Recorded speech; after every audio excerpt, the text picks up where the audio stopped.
Okay, so welcome to CFE. For those of you that don't know CFE, all of you know CFE. And for those online, welcome.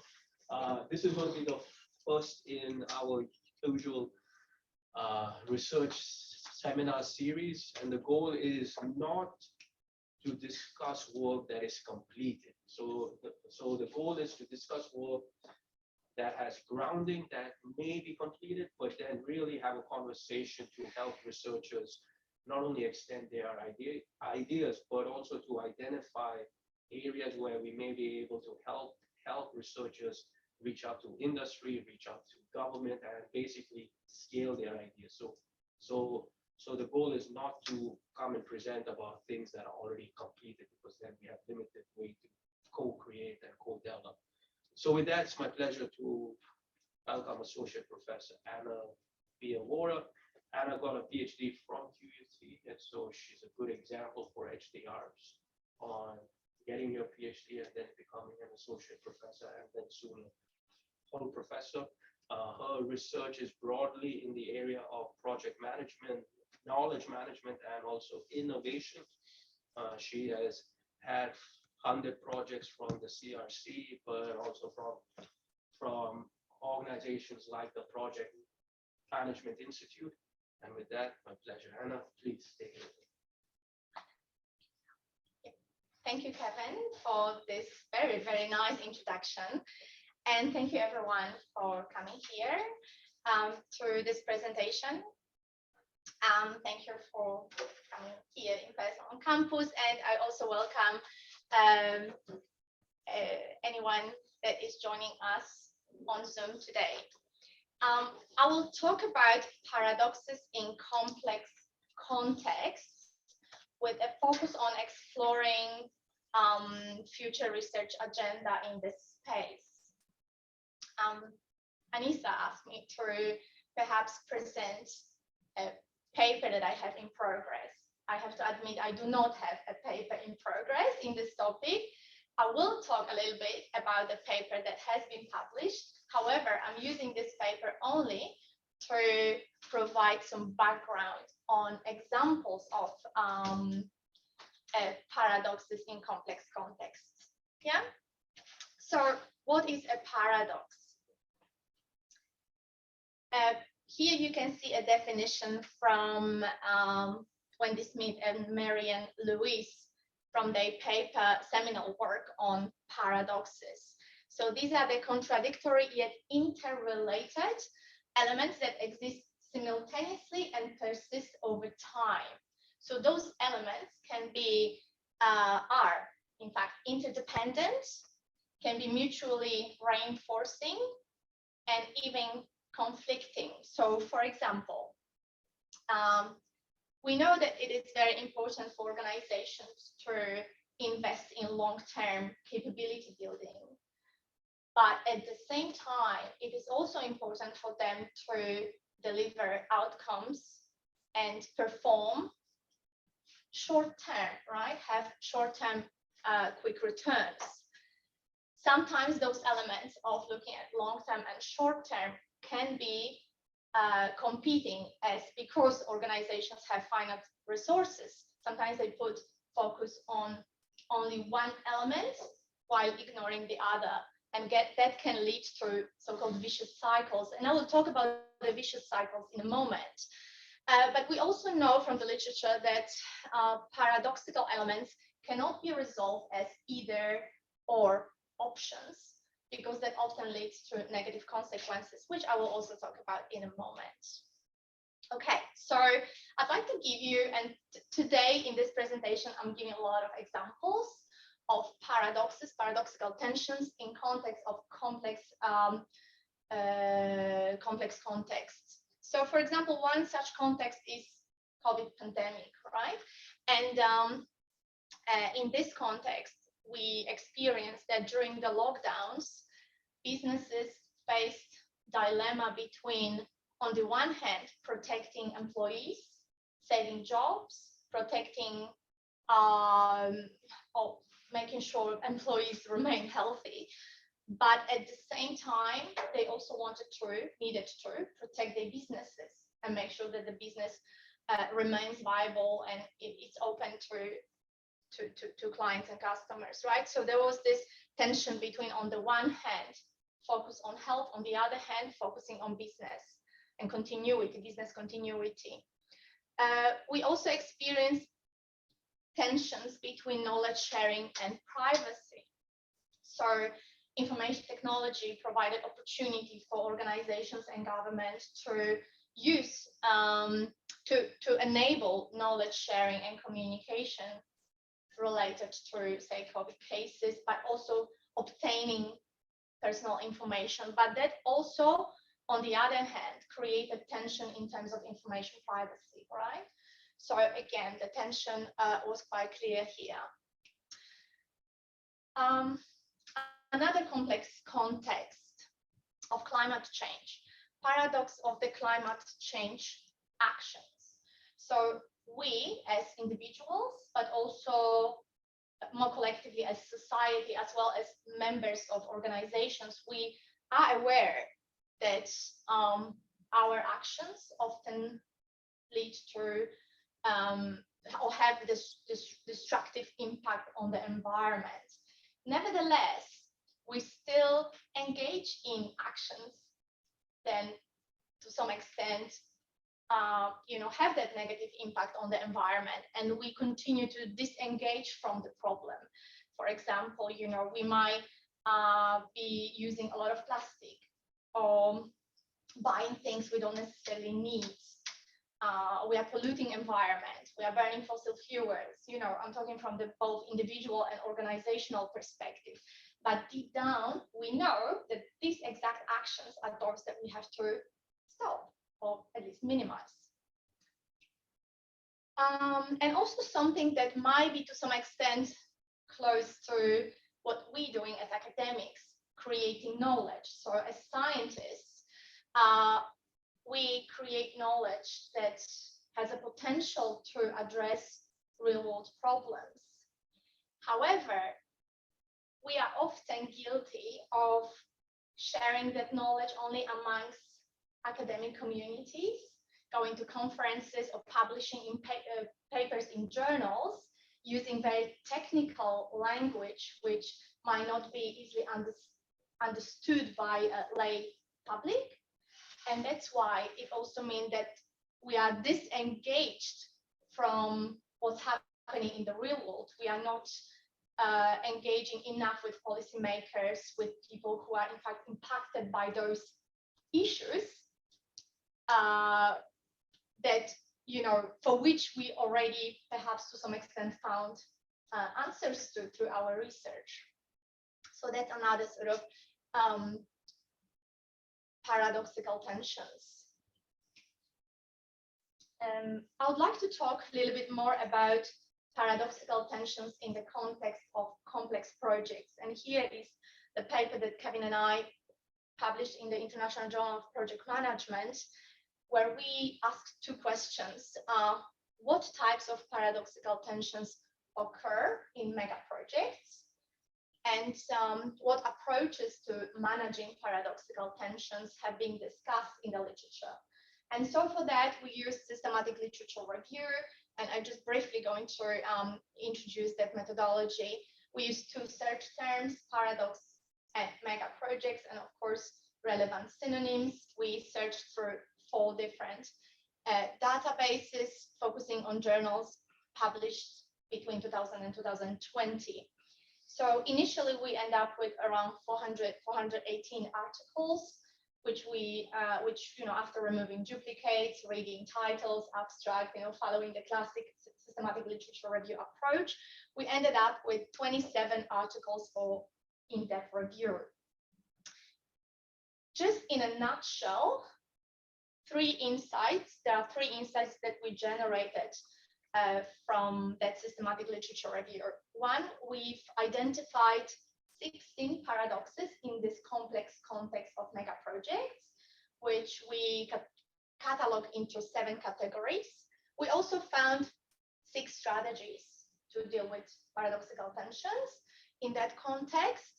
And interestingly, we also there was a focus across those papers that we reviewed on stakeholders and how diverse stakeholders' preferences give rise to paradoxical tensions. I will talk about it a little bit more in a moment. But what are mega projects? I'd like to introduce you to this context. It's a complex context. There are significant endeavors undertaken to create solutions for many stakeholders. So mega projects often develop with intention to either boost economy or create a long-term value or create high-level innovation. Mega projects are very large in scope. They can be local, on the local level, national level, but also global level. Some examples might include development of COVID vaccine, construction of major infrastructure like airports, bridge, or tunnel. Now, when we think about Brisbane context, you might be familiar with some mega projects which are happening right now, like, for example, the Brisbane Wharf, the construction of Brisbane Wharf. It's one example, or Brisbane Metro, another example. In 2032, Brisbane will be holding Olympic Games. So this will be another mega project on the local level. Mega projects also attract diverse range of stakeholders, and they might include contractors, suppliers, organizations that form that mega project. So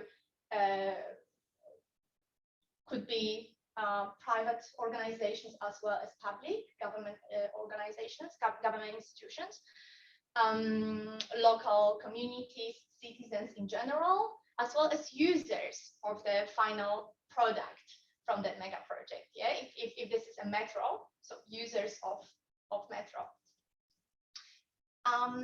And often those stakeholders have conflicting demands or requirements about the project. And that's what we found also in our paper, that is also a cause or raise issues with tensions between those competing requirements. Mega projects have also long time frames. They can last several years, sometimes several decades. For example, if you ever were to or flew to Heathrow Airport, they constructed, well, over 10 years ago now, Terminal 5. So it took around 15 years to plan that project. Yeah, so only planning phase took 15 years, plus the construction and so on and so forth. So sometimes mega project lasts several decades. They also subject to high uncertainty and risk, and this is mostly due to that long time span of the project, where lots of things can change. There are changes in technological sort of environment, political environment that can impact the project. In addition to that, mega-scale projects often develop new solutions. Because of that novelty, there is also a high level of uncertainty of what can happen, how to develop that solution. So again, a subject to high risk. They are also known to have poor track records. So that's just that context in which we explored paradoxes. And I just want to give you two examples of those paradoxical tensions that we uncovered through this systematic literature review. One being flexibility versus control. So in mega project context, it is important to provide some level of flexibility in, say, governing of the project, because flexibility allows for greater level of collaboration between parties, building trust, and also being able to address or adjust quickly to changes and new requirements. At the same time, it is also important to impose greater control measures to minimize risk, to make sure that the projects are delivered within scope, they are not going off the rails, right? However, too much flexibility can be damaging, as well as too much control in the project can be damaging. If there is too much flexibility, it can lead to chaos. Yeah, it can lead to projects being delivered not within the scope. While too much control can be also damaging because it can restrict collaboration. It can affect quick decision making. Interestingly, control measures,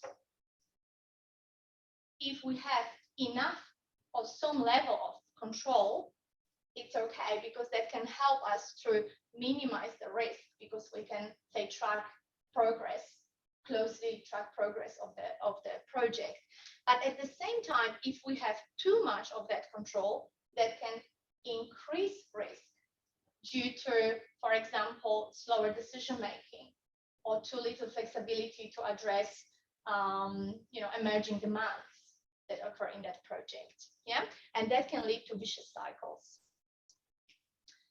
Another type of paradox common in that context, it's a learning paradox. So in the project context, as well as more particularly in the mega project context, parties or people that come to work on those projects, they often come from different disciplines. So there's lots of multidisciplinary collaboration, knowledge sharing. There is a great potential to create new knowledge, to create innovations. However, due to the temporality of projects, once the project finishes, teams disband, they go back to their organizations, and that knowledge, those capabilities are not captured. Yeah, so this is the paradox that happens in that context. So one of the paradoxes that we uncovered was learning versus performing. On the one hand, it is important to learn. What happened? Oh yeah, we're back. To learn and build capabilities for the future, yeah, or continuously improve the solution, come up with new ways to improve that solution. But at the same time, it's also important to ensure project performance, yeah. So the project is delivered on time, within budget, and within scope. So both learning and performing are important. However, focusing too much on either or can be damaging, and that was the case. And I like to present this case was nicely represent the problem is the Sydney Opera House. Architect of Sydney Opera House, who was also the project manager. By the way, he didn't have a proper project management training. I had to mention this.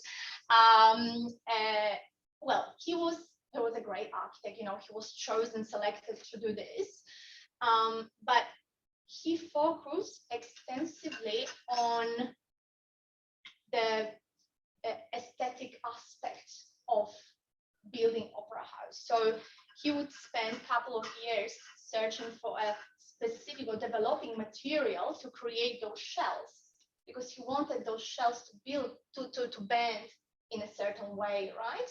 So it took him several years to develop that material. And so because he was so much focused on aesthetics, so much focused on the design of the opera house, so there was a lot of focus on learning and capability building, but then he overlooked the performance.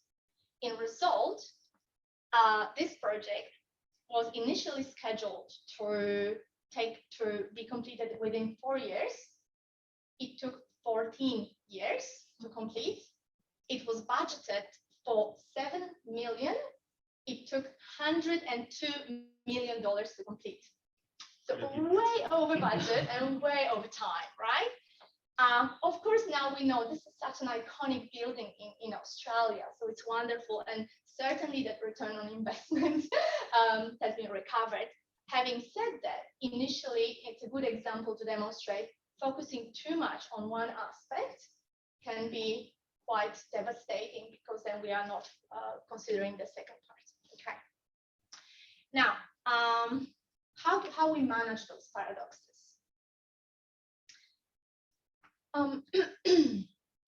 Often when individuals as well as organizations are confronted with paradoxical tensions, that might create feeling of anxiety, defensiveness.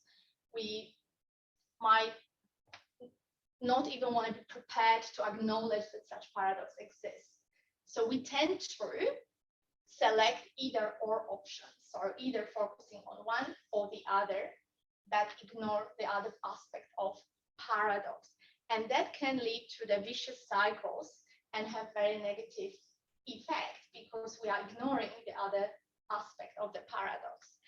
And this can be due to defensiveness, too strong focus on one aspect. For example, that engineer clearly preferred capability building. He wasn't really focused so much on performance. Organization that has rigid structures and routines, or is not prepared for change, might also tend to select either or approach. However, if we are focused more on and both, so we're acknowledging that there are two elements of the paradox, we can help to sort of boost those virtuous cycles where both elements are considered. They don't have to be considered at the same time. Yeah. So here there are a couple of strategies to manage those paradoxes. One being synthesis strategies, which is we can consider both at the same time. Yeah. We can give the same priority to performing and learning at the same time. We can use separation strategy, and separation strategy can be temporal or spatial, meaning spatial separation can be some parts of the organization focus on one aspect of the paradox, for example, on performing, other part of the organization focus on learning. Or we can consider temporal separation, where in one point in time we are focusing on one element, in another next point in time we are focusing on the second element.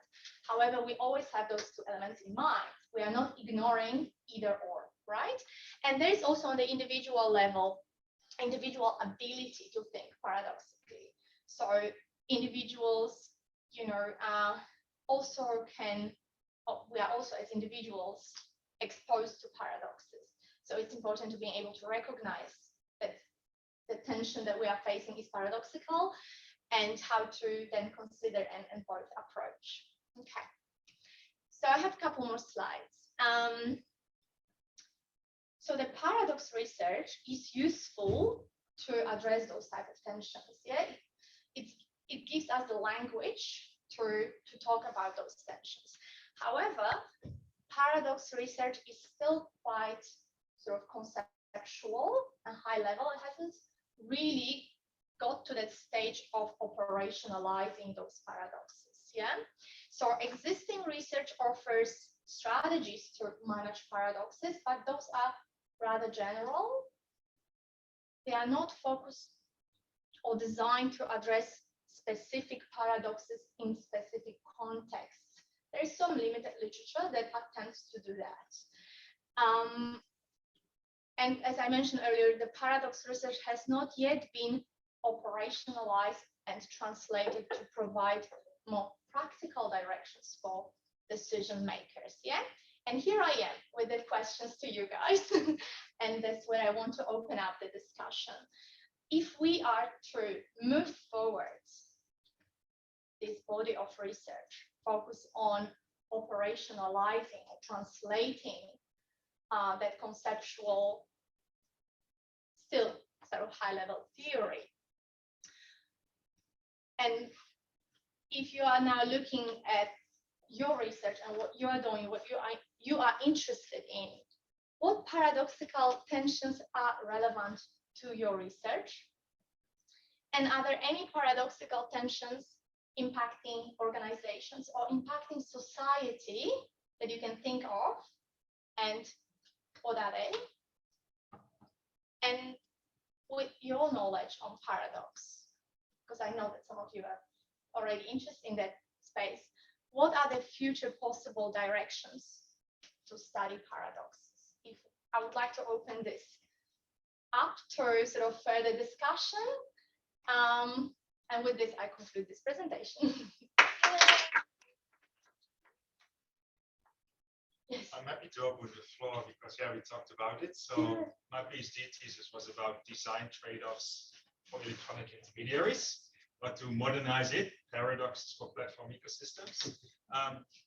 An observation, a lot of my paradoxes are very similar.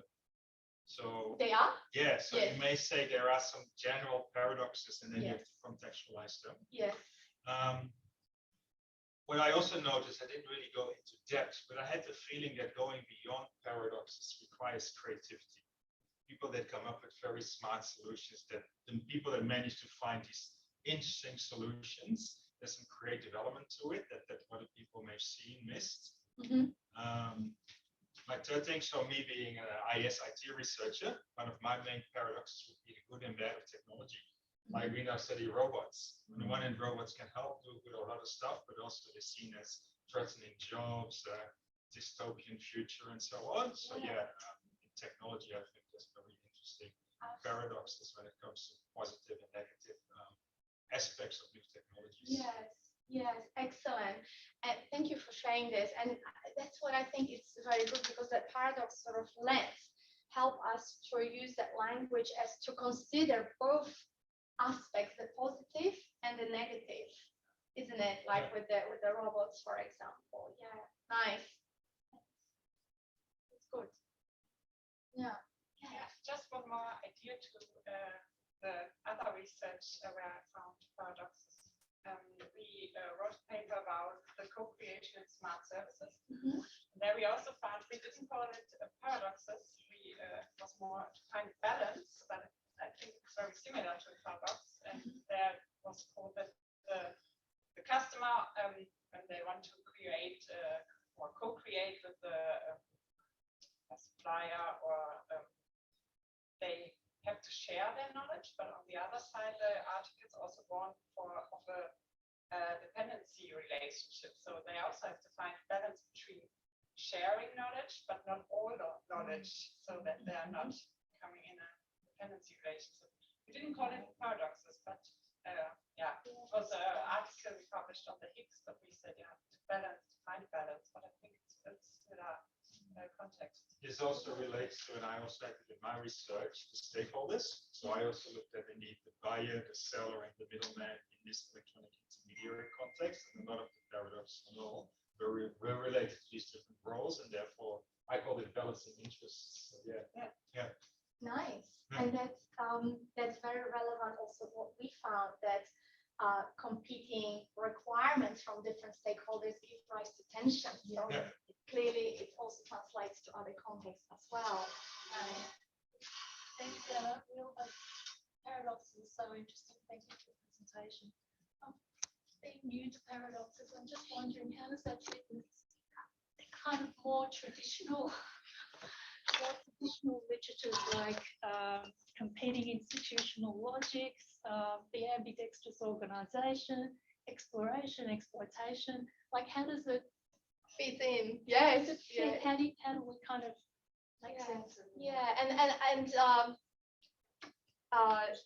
definitely I'll have to do much more work to answer to your question, but just briefly, organizational ambidexterity and the tension between exploitation and exploration is an example of paradoxical tension.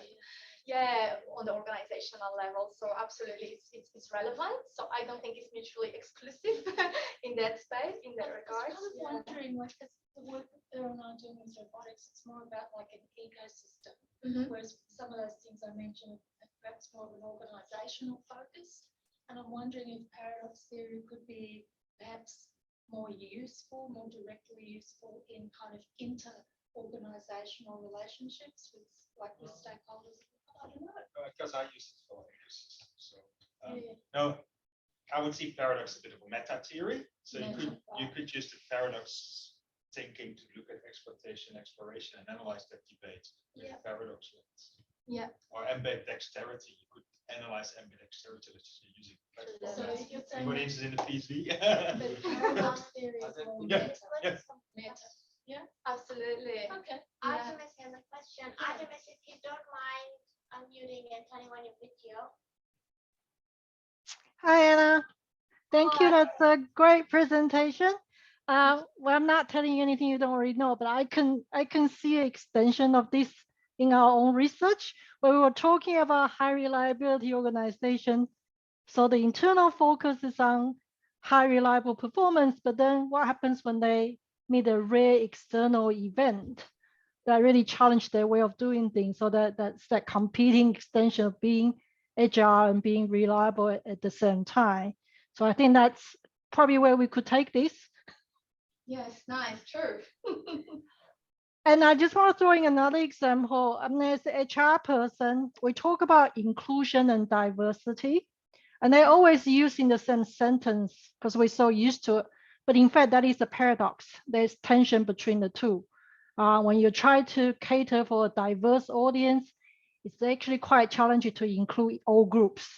But we're so used to seeing that as one topic, that paradox is being used to refer to the entire phenomenon. So there are, I guess, examples where the competing tensions are no longer seen as competing. And like what Erwin was saying earlier, it's we are reframing that phenomenon to say, well, this is one phenomenon. Nice. Yeah, thanks, Artemis. Yeah, that's a good one. And Yeah. yeah, Mazara and Paula has a comment as well on the chat box. Paula. Thanks for your presentation. Yeah, I was just answering your first question, just saying how it's relevant in my research. So we did some work looking at flexibility control paradox in emergency management. So operational emergency management plans try and allow for flexibility for localized and event-specific responses, but then there's this really strict and prescriptive legislation on what's required and how they respond. So they're kind of stuck between a rock and a hard place because however they do respond always gets put back on them in an inquiry. And they can say, I was adhering to one, but you probably weren't adhering to the other. So Yeah, nice. And then now the question is how to address this tension, right? How to ensure that the outcome is that vicious cycle rather than virtuous cycles, or the other way around, the virtuous cycle, right? So being able to consider both. Yeah. Nice. Thanks, Paula. Thanks, Anna. Nice context. Yeah. Mazara, if you can unmute and turn on your video. Are you speaking to me? Yeah, you or Mazara, whoever. Oh, okay. Mazara, you were first. I will go second. Thank you. Okay, thank you. I'm working on transformation, and I think that we do have also some paradox. The firms go digital transformation. They have to choose between the kind of growth and stability mindset. So many employees don't want to go outside their comfort zones, and the managers and leaders need to, acculturate a kind of growth mindset in them, and also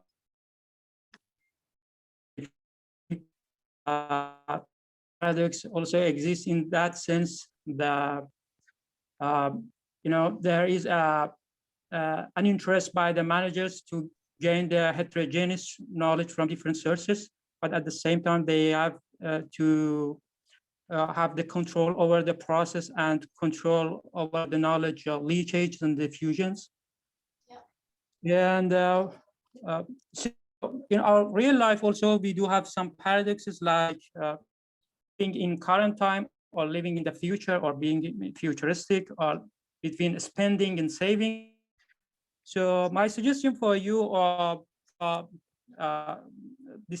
discussion in this meeting is that how our paradox management style in our personal life could have some projects or organizations. Nice. Thanks for this. And that's true. Like my review of the literature on paradoxes they do occur on the individual level, and we do sort of experience paradoxes in our personal lives, with organizations experience paradoxes, right? So, and there might be potentially some interrelations between those levels as well. I haven't gone into diving into that space, but it's interesting to also consider those different levels and potentially how they influence each other. Thank you for this comment. Thank you. Adela? Thank you too.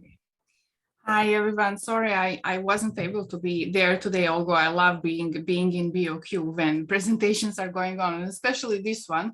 I've already discussed a bit paradoxes with Anna, and I think this is fantastic paper.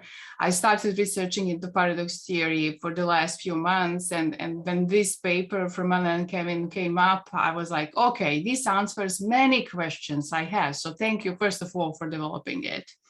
Now, if we go back, maybe if we can go back to the slide where you're speaking about vicious cycle and productive way to look at both tensions and consider everything, not just, yeah, that one. Yeah.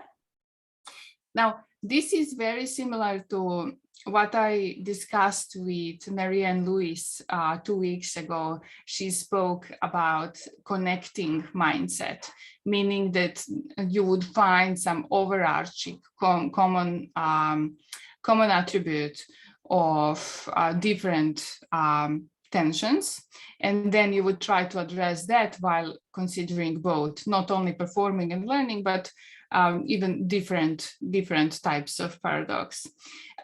While researching all of that, I faced one challenge, and I would like to ask you if you can help me out with this. My challenge is, how do we make this industry friendly? How do we offer industry solution out of this? Because what we do in this theory, we say, okay, they are opposing a persistent, intertwined tensions, and we acknowledge they exist, and we must acknowledge both of them, and maybe this time this and this time that, or half structure this or half structure that, so finding solutions. But how do we really bring it to the level of practical solutions? Yeah, Adela, this is an excellent question, and that's something that I'm hoping to dive deeper into, and hopefully with your help, guys, as well. I feel that the current research up until now begun providing some strategies on how to address those paradoxes. But I agree, they are still on sort of high level, not necessarily being operationalized or translated to help decision makers to know exactly what to do. For example, for me, the closest, like say the separation strategy, maybe one aspect of the organization can focus on one element of the paradox versus another aspect or part of the organization can focus on another level. But I think this is the extent to which the literature has sort of provided some sort of prescriptive directions as to how to go about managing those paradoxes or through paradoxical thinking, but the how-to seems to be still missing within that literature. And I think there is a room for further research to operationalize this this theory on and those strategies to more specifically go to specific contexts to unpack specific paradoxical tensions.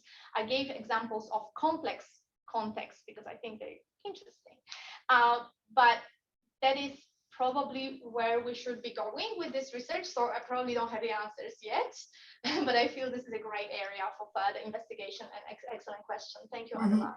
And I really agree here, just to follow up. I think complex projects are a good area because I've also seen this research starting to be successfully employed in supply chains, and they are everything but simple with their complexity and overlapping of the system. But yeah, definitely something we can meet up and speak more about, maybe even develop significant theory contributions by making it more practical. Thank you again. Right, thank you. Yeah. Gemma had a question. Gemma? Hi there, everybody. Thank you very much, Anna. I think you've started an interesting conversation and topic that's going to definitely continue. I'm interested always from the industry engagement side of things. So my question is around, from your research to date, your observations and where you can see this going, would you suggest that there's any particular industry sector that you would focus on in the first instance to start to have these conversations with leaders? Mm-hmm. Good question and difficult question at the same time, because those tensions, and I had some initial conversations with industry people, and even when we collected data a few years ago, and even more recently, I do talk to people about, you know, the tension that they experience in the workplace on different levels within the organization. I feel this is relevant to pretty much any sector. And any type of organization, any type of industry, every organization face those type of dilemmas. Perhaps in certain contexts, those paradoxical tensions are more critical and need to be addressed, you know, more immediately, if I should say. For some contexts, this might be more important than the others. I don't know, like, as I mentioned, yeah, probably relevant to pretty much any context.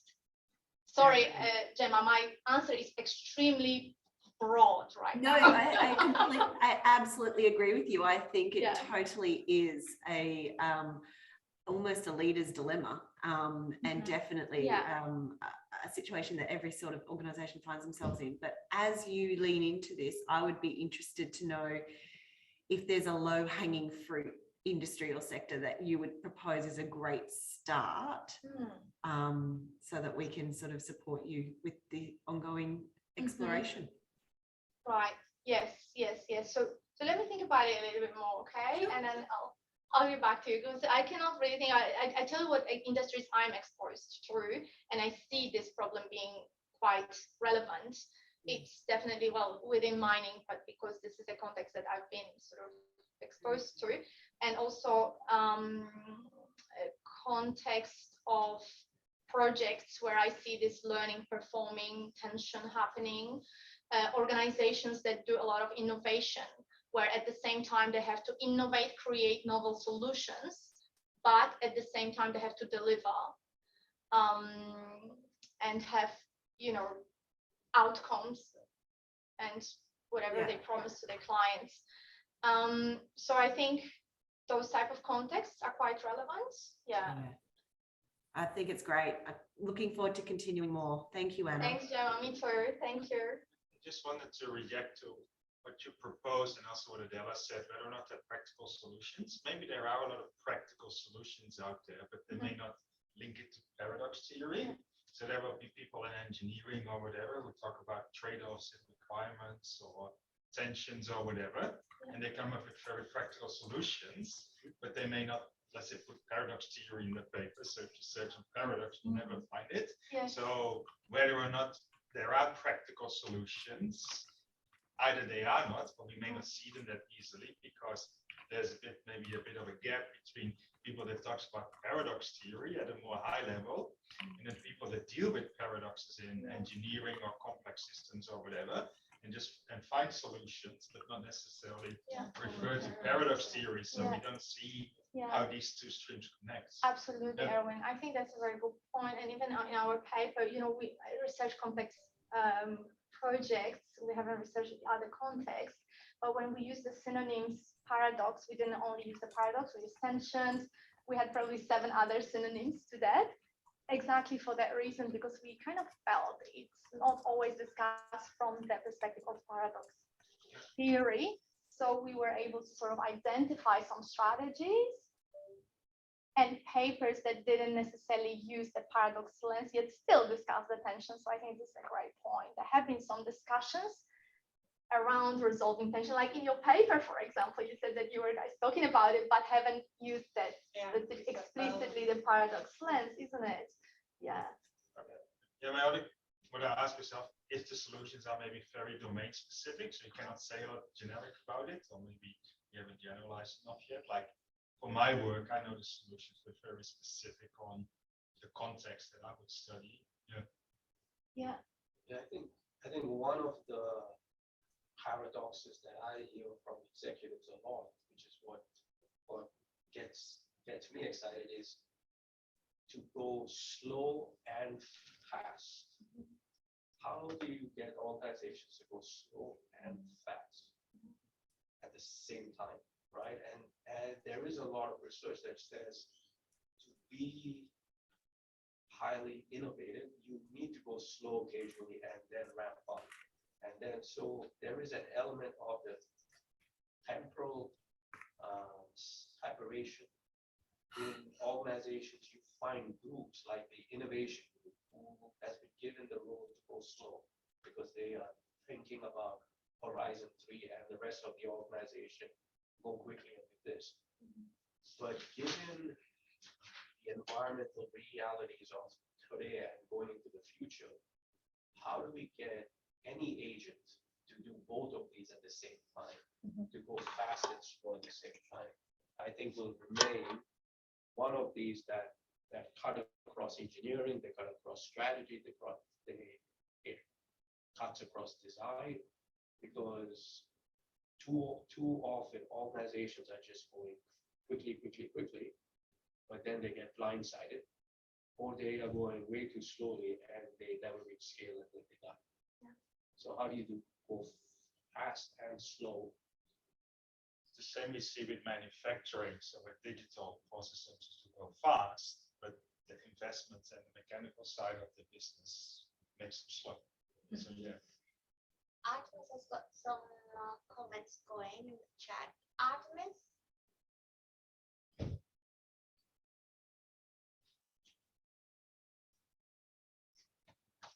We should blow up the chat window so we see everybody. Yeah, I'm here. Yeah, you had some. I have some comments. Like I find I put comments in the chat box and the conversation kind of moved on. Sorry. But we were talking about potential solutions and possible recommendations and for industry. I actually found the very way we think about this is the problem.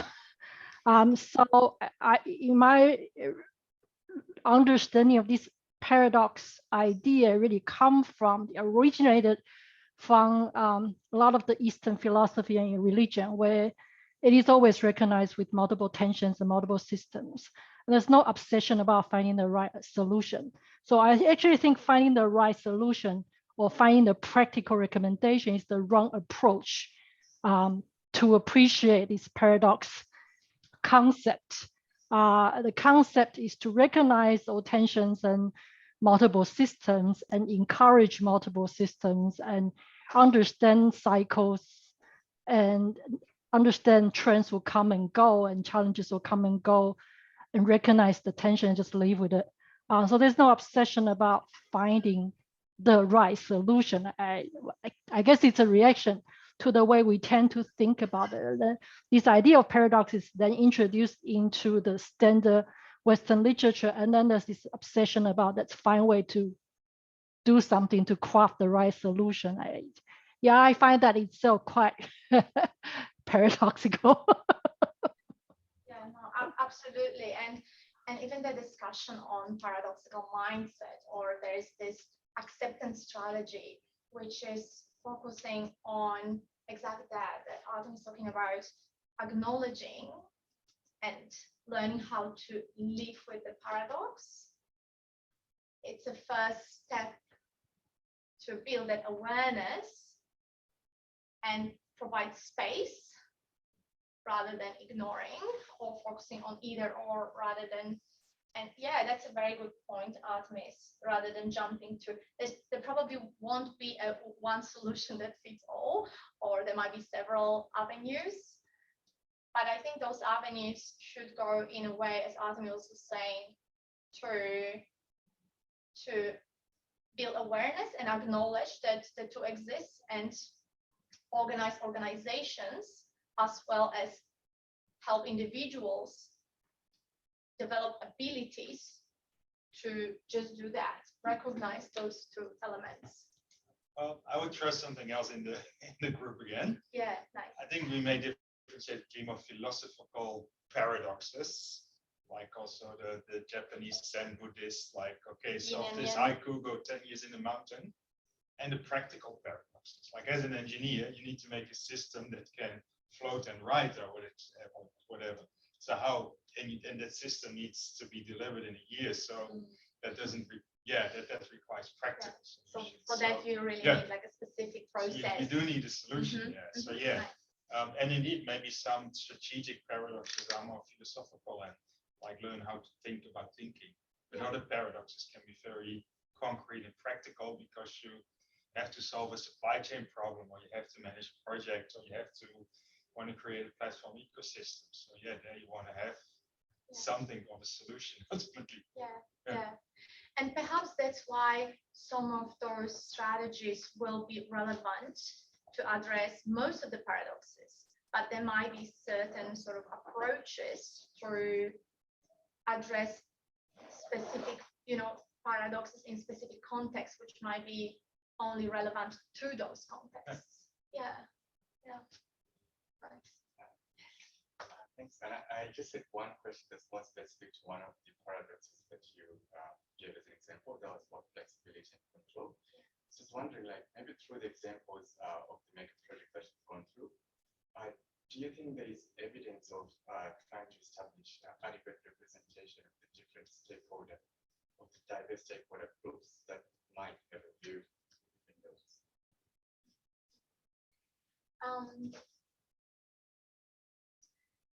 So I think with this particular example, the flexibility versus control, it often comes down to the governance structure for the particular project.